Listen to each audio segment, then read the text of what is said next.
આજે મારી પત્ની પોતાના પિયર ગઈ હતી. અચાનક મારી વેવાણ મારા ઘરે આવી. મને મારા વેવાણનો ઈરાદો ખરાબ લાગતો ન હતો. હું જાણતો હતો કે આજે કંઈ ને કંઈ અલગ થવાનું છે. મિત્રો, મારું નામ અશ્વિન છે અને હું અમદાવાદમાં રહું છું. મારી ઉંમર 38 વર્ષની છે અને મારી દીકરીની ઉંમર 23 વર્ષની છે. હમણાં 3 મહિના પહેલાં તેના લગ્ન થયા છે. દીકરીના લગ્ન વખતે મને મારી વેવાણ ખૂબ જ ગમી ગઈ હતી. તેની ઉંમર લગભગ 43 વર્ષની આજુબાજુ હશે. તે એકદમ ગોરી અને ખૂબ જ સુંદર હતી. જો તમને સાચું કહું તો તેને જોઈને મારા દિલમાં એવો વિચાર આવ્યો હતો કે ભગવાનની દયાથી આ મને મળી જાય તો જિંદગીની અંદર મજા આવી જાય. મેં એનું પણ ધ્યાન રાખ્યું. તે પણ મને ખૂબ જ ધ્યાનથી જોતી હતી. તે મારી દરેક વાત ધ્યાન દઈને સાંભળતી હતી. તેનું નામ સંગીતા હતું. તે હાઈસ્કૂલની અંદર પ્રિન્સિપલ હતી. તેણે પોતાનું શરીર ખૂબ જ સારી રીતે સંભાળીને રાખ્યું હતું. એક દીકરીનો બાપ હતો એટલે મેં મારા દિલને કાબૂમાં રાખ્યો. લગ્ન શાંતિથી પતી ગયા. લગ્ન પછી પણ મારી બંનેની મુલાકાત થતી રહેતી. દરેક મુલાકાત વખતે મારી સાથે વધારે ફ્રી થઈને આનંદ લેવાની કોશિશ કરતી. લગ્ન પછી અમારે બંનેને મળવાનું વધી ગયું અને જ્યારે મારી તેની સાથે મુલાકાત થતી તે મારી સાથે અલગ જ અંદાજમાં આવીને ઊભી રહેતી. અમે બંને ફોન ઉપર પણ વાતો કરતા હતા. તે ફોન ઉપર મને તેના પતિ વિશે વાત કરતી. મને કહેતી કે જ્યારથી મારા પતિનું અવસાન થયું છે, તે આ દુનિયા છોડીને ગયા છે, ત્યાંથી મારી જિંદગી કચ્છના રણ જેવી થઈ ગઈ છે. પરંતુ તેને જોઈને મને એવું બિલકુલ લાગતું નહોતું કે તે વિધવાની જિંદગી જીવી હશે. તે હંમેશા મારું ધ્યાન તેની તરફ ખેંચવાની કોશિશ કરતી. એવું ન હતું કે હું તેને પસંદ નહોતો કરતો. હું તો તેને જ્યારે પહેલી વાર જોઈ ત્યારે પસંદ કરતો હતો અને તેનો દીવાનો થઈ ગયો હતો. આવી રીતે અમે એકબીજાની નજીક આવતા ગયા. હું મનમાં ને મનમાં તેને પ્રેમ કરવા લાગ્યો હતો.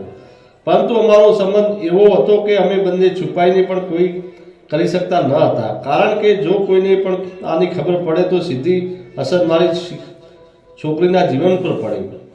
પરંતુ ગયા મહિને તે મારા ઘરે આવી. તે એકલી જ આવી હતી અને આજે મારી પત્ની થોડા કામને લીધે પોતાના પિયર ગઈ હતી. હું ઘરે એકલો હતો. તેને જોઈને હું આશ્ચર્યચકિત થઈ ગયો, પરંતુ ખુશ પણ એટલો જ થયો. મેં તેને બેસવા માટે કહ્યું.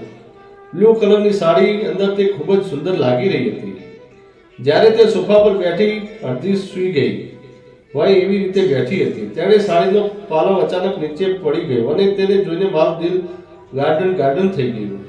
હું 2 ગ્લાસ શરબત લાવ્યો. એક ગ્લાસ એને પકડાવી દીધો અને તેની સામે બેસી ગયો અને પછી અમે બંને વાતો કરવા લાગ્યા.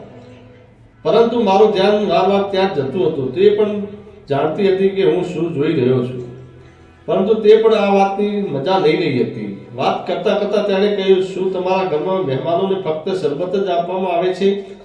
મેં કહ્યું, તમે હુકમ તો કરો કે તમારે શું લેવું પસંદ કરશો. ઘરની અંદર બધું જ છે. તો તેણે કહ્યું, વડકા કે બીજું કોઈ ડ્રિંક છે? મેં કહ્યું, બિલકુલ છે. હું ઊભો થયો અને વડકાની બોટલ અને વેક્સ લઈને આવ્યો. પહેલા પેક તેણે મારી એવી રીતે પીધો જાણે એને ખૂબ જ તરસ લાગી હોય. પછી 2-3 પેક લગાવી તેને બોલી, તમે આટલા બધા દૂર કેમ બેઠા છો? પાસે આવી જાઓ. મેં કહ્યું, ના, હું અહીંયા ઠીક છું. પરંતુ હું ઠીક નથી એમ બોલીને મને બાજુમાં બેસવા માટે જગ્યા બનાવી દીધી. તેનો રૂમાલ નીચે પડી ગયો એટલે રૂમાલ લેવા માટે નીચે નમી. ત્યારે તેની આંખો મારા ચહેરા પર પડી. તેણે મને કશું શું જુઓ છો અશ્વિન સાહેબ? ને જલ્દીથી મારી નજર બીજી તરફ ફેરવીને કહ્યું, કાંઈ નહીં. તો વેવાણ કહેવા લાગી, તમે હું ખૂબ શરમાવ છો. જો તમારે જોવાની ઈચ્છા હોય તો આરામથી મારી પાસે આવીને બેસો અને શાંતિથી જુઓ. મને જરા પણ ખોટું નહીં લાગે. તેની વાત સાંભળીને મારા શરીરની અંદર વીજળી દોડવા લાગી. હું વિચારવા લાગ્યો કે આજે વેવાણ શું કરવા માટે આવી છે. મેં તેની વાત ઉપર ધ્યાન ન આપ્યું. એટલા માટે તે પોતાની જગ્યાએ ઊભી થઈને મારી પાસે આવીને બેસી ગઈ અને મને કહેવા લાગી કે શું તમે તમારી ઓલ્ડ પત્નીથી થાક નથી લાગી જતો? જુઓ વેવાઈ, હું તમને સાચું કહું છું. જ્યારથી મેં તમને જોયા છે ત્યારથી હું તમારા ઉપર ફિદા થઈ ગઈ છું. હું જાણું છું કે તમારી પત્ની આજે બહાર ગઈ છે.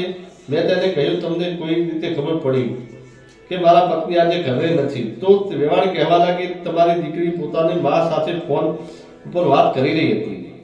એટલે મેં બધું સાંભળ્યું હતું. એટલે મેં વિચાર્યું કે આજે વેવાઈના ઘરે જઈને મજા અને પાર્ટી કરીએ. મને પીવાનો ખૂબ જ શોખ છે. આજે સમય મળ્યો છે. હું આજે ખુલીને આનંદ કરવા માંગુ છું. પણ જાણું છું કે તમે મને પસંદ કરો છો. શું તમે મારો સાથ આપશો? મારી જીભ તાવે ચોંટી ગઈ હતી. ખૂબ જ મુશ્કેલથી જવાબ આપ્યો. હું તમારી સાથે એવું કેમ કરી શકું? તે ઝડપથી બોલીશ. હું શું વાત કરું છું અને તમે કેવી વાત કરો છો? તમારી ઈચ્છા હોય તો બોલો, નહીંતર રહેવા દો, હું જતી રહું. મારું મન પણ તેની સાથે મોજ કરવા માટે થનગની રહ્યું હતું. મેં તેને કહ્યું, મને પહેલાથી ખબર હોત તો હું બધી તૈયારી કરી રાખત. મને થોડી શરમ આવે છે. તે કહેવા લાગી, અરે હું સ્ત્રી થઈને નથી શરમાતી તો તમે મરદ છો. સાચું કહેલું. હું તમને ખુલ્લી ઓફર આપું છું, તોય તમે શું કરશો? માની જશો કે ના પાડશો? જુઓ સંગીતાજી, તમારે જેવી સુંદર મહિલાને કોઈ પણ પાગલ માણસ જ ના પાડશે. મને મારી છોકરીની ચિંતા છે, નહીંતર અત્યારે મેં તમારી સાથે 2 રાઉન્ડ ખેંચી લીધા હોય. તો તેણે કહ્યું, પણ મોડું થયું નથી. તેની વાત સાંભળીને હું ઊભો થયો અને તેને મારી બાહોમાં ભરી લીધી. તેણે કહ્યું, તમે જાણો છો, મારી નાનપણથી ખૂબ આદત રહી છે કે હું જે પણ વસ્તુ પસંદ કરું છું તેને ગમે તે રીતે મેળવીને લઉં છું. તેને કહ્યું, મને જે જાણો છો કે મારા ઉપર તમારું દિલ ક્યારે આવી ગયું? વેવાણ કહેવા લાગી, જ્યારે અમે સંબંધની વાત કરવા માટે તમારા ઘરે આવ્યા હતા અને મેં તમને પહેલી વાર જોયા ત્યારે મેં નક્કી કરી લીધું હતું કે હું તમારી સાથે ટ્રાય જરૂર કરીશ. મને તે વાત સાંભળીને હસવું આવી ગયું. તેણે કહ્યું, શા માટે હસો છો? મેં કહ્યું, ખોટું તો નહીં લાગે ને? તો તે કહેવા લાગી, બિલકુલ નહીં. મેં તેને કહ્યું, એમ વિચારતો હતો કે પહેલી રાતે તમારા દીકરાએ મારી દીકરીને ખૂબ જ બેદરદીથી ખેંચી હશે. આજે મને મોકો મળ્યો છે કે હું એમની મમ્મીને ખેંચી નાખું. મારી વાત સાંભળીને તે ખૂબ જ હસવા લાગી અને બોલી, આ વાત તમે બરાબર મતલબની કરી છે. જાણો છો, તમે મને સાફ બોલવામાં ખૂબ જ મજા આવે છે. તેણે કહ્યું, મને પણ ખૂબ જ પસંદ છે. મારી વાત સાંભળીને તે ખૂબ જ ખુશ થઈ ગઈ. તેને મારો પૂરેપૂરો સાથ આપી રહી હતી. તે હસતા હસતા કહ્યું, જાણો છો વેવાઈ, જ્યારે લગ્નની પહેલી રાત હતી ત્યારે તેના રૂમમાંથી તમારી છોકરીની ધીમો અવાજ અને સંભળાતો હતો. મેં કહ્યું, તો આજે હું તમારો અવાજ તેની સુધી પહોંચાડી દઈશ. આટલું કહીને હું તેને ખૂબ જ પ્રેમ કરવા લાગ્યો. તે પણ પાકી ખેલાડી હતી. મારો દરેક વાત તે હસતા સહન કરી લેતી હતી. પરંતુ વધારે સમય તે મારી પાસે ટકી ન શકી. થોડી વાર પછી કહેવા લાગી કે એક પેક ફરી થઈ જાય. મેં મારું કામ હાથ વચ્ચે મૂક્યું અને અમે બંને માટે એક વોડકા પેક બનાવ્યો. થોડી વાર પછી અમે બંને નહાવા માટે જતા રહ્યા અને પછી હોલમાં બેસીને એક સરસ મજાનું રાજેશ ખન્નાનું ફિલ્મ જોવા લાગ્યા. થોડી વાર પછી તેણે કહ્યું કે હવે મળવાનો મોકો ક્યારે મળશે? તમે મારી સાથે ક્યારે મુલાકાત કરશો? મેં કહ્યું, મારી પત્ની કાલે પાછી આવી જશે, એટલે હવે ઘરે મુલાકાત નહીં થઈ શકે. આપણે બંને બહાર હોટલમાં ભેગા થઈ જઈશું.